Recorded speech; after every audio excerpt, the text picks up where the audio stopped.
If you guys recall back in 2013, I named it as one of the worst years in animation, mostly because of the amount of terrible animated features released during that year.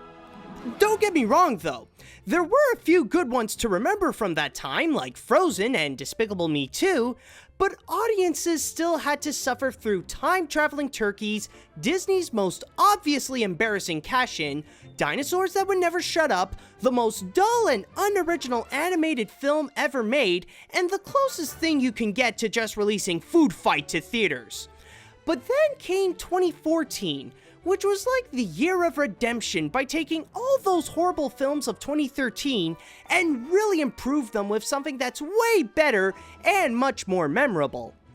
Admittedly, there were a few bad ones that slipped in, but even with that, this is just all to say that this was a much better year than last time. I'm Animat, and these are the top 5 best and worst animated films of 2014.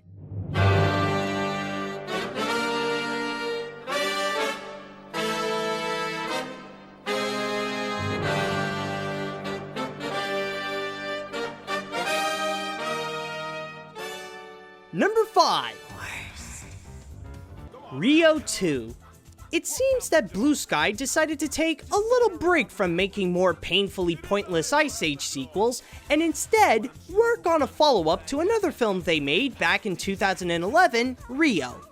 However, just because it's not another Ice Age movie doesn't make things any better. The biggest problem with Rio 2 is that the writing is just awful.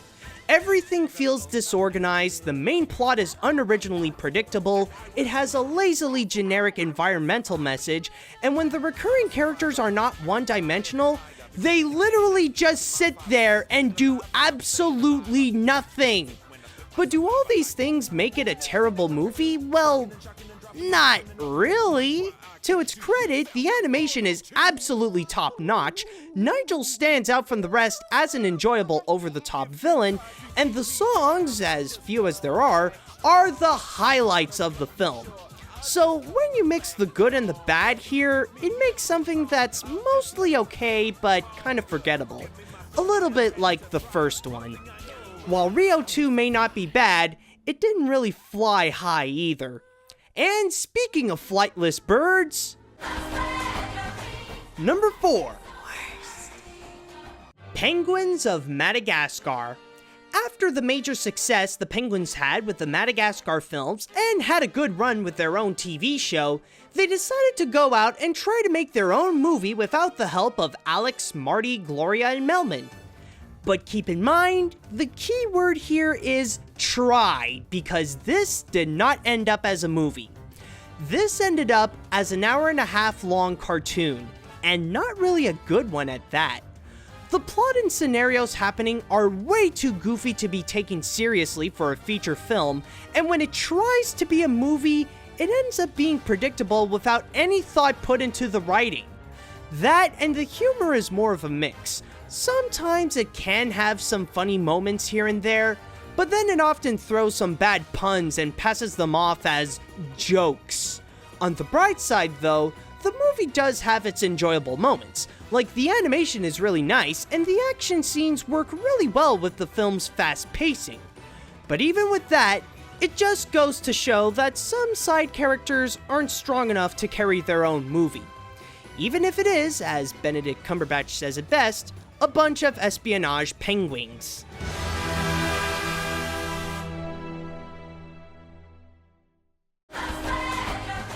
Number 3. Planes, Fire and Rescue. The most shocking thing about this film when it was released was that it was out in theaters in less than a year after the original. But when you get that fact out of the way, this movie only proves that the Planes films should have stayed as direct-to-DVD features. Fire and Rescue barely offers anything to its audience with a dull story and uninteresting characters, making the movie easily forgettable at best. However, when you compare it to the first Planes, it's technically an improvement. I mean, the structure of the story is much better, the animation is pretty good for what it is, and at least there aren't as much annoying stereotypes here. But again, that's just comparing it to its predecessor. As it is, Planes, Fire and Rescue is still an obvious cash-in to the Cars franchise meant more for the merchandising than the movie itself. But admittedly, the best thing you could say about it is that it's better?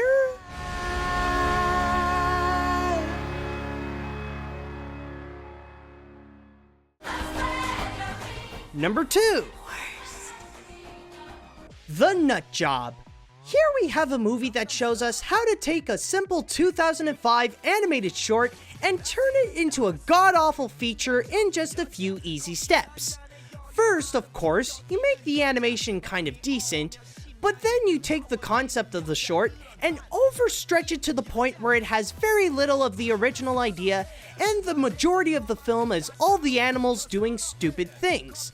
Now, these things can range from saying bad nut puns, burping, and farting to make sure that all good sense of humor is gone right out the window. Next, make sure your movie is very mean-spirited. Have all the characters go off against each other with plenty of arguments, betrayals, and abandonments so that nobody watching this can have a good time. What can also really help put your audience in a bad mood is if you have a side character that's so annoying and he won't go away like Grayson, or have someone like Surly be the most hateable main character in an animated feature since Adam Sandler in 8 Crazy Nights. Put all this together and you get something like The Nut Job, where it may not be the worst, but it's most definitely the feel-bad movie of the year. Join me next time in a couple of years, and I'll show you how to make a terrible sequel that not only nobody asked for, but also emphasize the fact that this should not exist. Oppan Gangnam Style. And the number 1 worst animated film of 2014 is Legend of Oz: Dorothy's Return. The reason why this got the number 1 worst spot is pretty simple. This movie takes everything that you know about The Wizard of Oz, whether it be the original books or the 1939 cinematic classic, and make it the complete opposite. Instead of a sweet and simple story that's cleverly written, it's covered with terrible writing that's very inconsistent to both itself and as a follow-up to the original story. Instead of beautiful visuals that were revolutionary at its time, this has animation that's mediocre that's more disturbing than anything else. Instead of lovable and highly memorable characters, these ones here are forgettable and annoying. And instead of timeless songs that people are still singing to this day, the songs here are very generic and make the movie dated. There is no redeeming quality to this film whatsoever, and the only thing it offered was embarrassment. Embarrassment to audiences because of how they felt like they've wasted 90 minutes of their time, embarrassment to the actors and animators associated with this, and embarrassment to the producers of this film by how it majorly bombed at the box office. Oh no, wait, scratch that. It only gave us embarrassment and nightmares, all thanks to the horrors of Puppet Glinda. The jester isn't horrible. He's the most generous jester who ever lived. All hail the jester!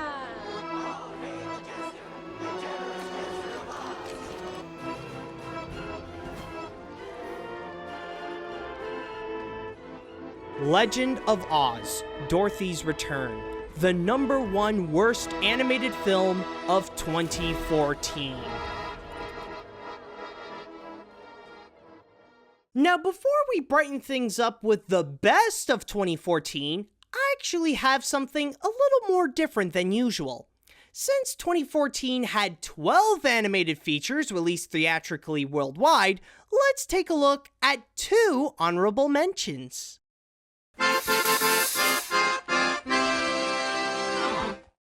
The first of which being Mr. Peabody and Sherman. Based on the classic cartoon series by Jay Ward, this movie's level of quality would all depend on what parts would feel like it would be from the original show. If it was only added for the movie, then it doesn't work. Characters like Penny or Mrs. Grunion are just obnoxious, and the side plot of people questioning Mr. Peabody because he's a dog makes absolutely no sense, considering that he's the most interesting being who ever lived. But what does feel like it was taken from the show, then the movie becomes good and well adapted. The story still holds the spirit of the original cartoon, the animation is nicely done, and the characters, especially the historical figures, do make the film enjoyable and funny. It may not be on the best list, but it most certainly is the best film based on a Jay Ward cartoon. And then there's the other honorable mention, the Box Trolls. This is a bit of a new path for Laika, since their last films tried to be more light horror, and here, they're going with a fantasy adventure angle. And the result is actually pretty good. The animation shows us how the company has mastered the art of stop motion, and some of the characters like the Box Trolls themselves or Archibald Snatcher are highly memorable and really bring this movie to life. Although, admittedly, this wasn't Laika's best work, and the problems can be found in the writing. The story is basically a copy of Tarzan, and the main characters like Eggs and Winnie are just not interesting. But even with those flaws, Laika did think out of the box to deliver us something special. Now, if I would have expanded this list into a top 6 best and worst films, then Mr. Peabody and Sherman would be at the number 6 worst spot, and the Box Trolls at number 6 best. But it's better off if I keep this as a top 5 list because, well, let's be honest, a top 6 list sounds kind of weird and not a well-rounded number as much as 5. But anyways, these two films may not be the best or the worst, but they are still worth checking out.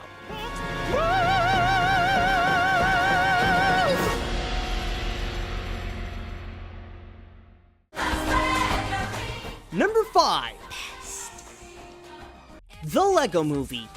This film was released during the beginning of February, and it already set itself as one of the biggest films of the year. And with good reason. The amount of creativity that went into this film can almost be put in the same lines as Toy Story. The story of Emmett and the Master Builders is engagingly original, the characters are both hilarious and lovable, whether they be made for the movie or characters that already exist, and great computer animation that makes the film look like it was made out of 100% stop-motion Legos. Although, admittedly, as crazy popular as it got, this wouldn't be considered a perfect movie. As creative and original the story is, it does have an issue with its structure. Everything is so fast-paced that it doesn't give itself any time to give the story or characters any development. The idea is definitely there, but it could have been executed a little better. It's obvious what the Lego Movie really is. It's dumb, it's goofy, it's over the top, it's a big Lego commercial, and that's exactly why everything about it is awesome.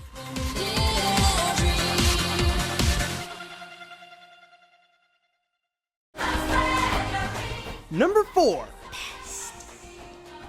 The Book of Life.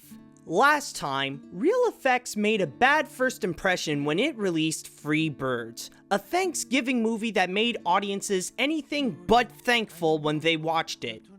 But now we understand why that movie sucked. It was all because all the energy in the studio was put into this film instead. The Book of Life presented a passionate love story that's filled with beautifully detailed animation and a large cast of fun and memorable characters, all of which devoted to the theme of the Mexican holiday, Dia de los Muertos. It is true though that there might not have been a lot of thought into the concept, like the story and some of the characters sound generic, and it does fill itself with a lot of cliches. But thankfully, the movie manages to execute it the best that it can. It's probably a safe bet to say that you won't find a better Day of the Dead movie anywhere else. Love will truly live. Number 3. Big Hero 6. Ever ever since Disney purchased Marvel, all they've been doing is greatly help each other out. Rather it be Disney doing good to Marvel or the other way around. But then comes Big Hero 6, which now shows what happens when you combine these two powerhouses into one awesome movie. You got the forces of Marvel that features a lot of great action scenes and goes deep into the technology and science aspect, and the magic of Disney that presents all this with great storytelling with lovable characters and some really nice anime-style animation. Sure, there might be a few setbacks like some very predictable moments, but it really makes up for it with the inclusion of a message of dealing with the death of a loved one. That's actually pretty deep for an animated feature, even for one made by Disney. The movie offered us a lot of great things, but I think the best of them all is the fact that now we can officially consider Stan Lee a Disney character.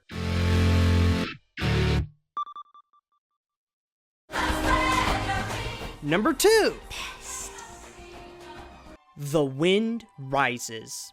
Okay, yes, technically this film was originally released in Japan in 2013, but since it was released in 2014 in North America and in Europe, then screw it, I count it as a 2014 movie. But anyways, this Academy Award nominated film is marked as the final animated feature created by animation legend Hayao Miyazaki, which does leave an extra bit of sadness considering his amazing legacy in the medium. As for the movie itself, it tells a loosely based romanticized story about the life of Japanese airplane designer Jiro Horikoshi, in a way that is as tragic as it is artistically beautiful. Sure, it may not be bursting with imagination as much as Studio Ghibli's other works, but it doesn't matter considering how deep and powerful the story is and how the characters are so realistically complex. That and the animation is still beautiful to look at, so there's not really much to complain here. Like Jiro's planes, this movie and Miyazaki's legacy will forever soar sky high.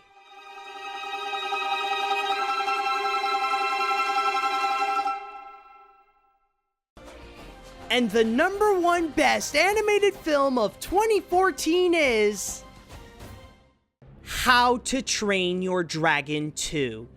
Out of all the sequels I've seen, never has there been one that not only improved its flaws of its predecessor, but also really expand its own world and the characters that live in it as much as Dragon 2. What makes this film truly stand out is that it gives more of what makes the first film DreamWorks' latest major franchise. It has a heartwarming and epic story that looks more into the dragons and the relationship of a more mature Hiccup with his long-lost mother, new characters that are able to bring more depth to the world of Berk and to the recurring characters, and some of the best animation that DreamWorks has offered yet. But do you know what really makes this film the best of this year? Is that it was able to accomplish beyond its expectations both as a sequel and as a movie. It was able to take someone like me, who isn't much of a fan of the first movie, and make me just overwhelmed by how amazingly crafted this is in terms of its writing and animation. If that's not what makes a fantastic movie, then I don't know what can. How to Train Your Dragon 2, the number one best animated film of 2014.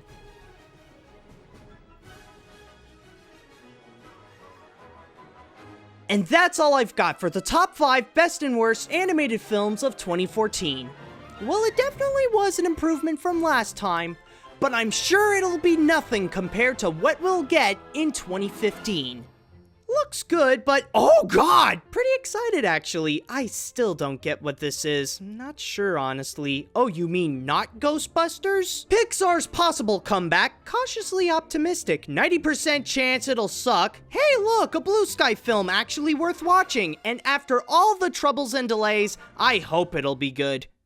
See you later, dudes!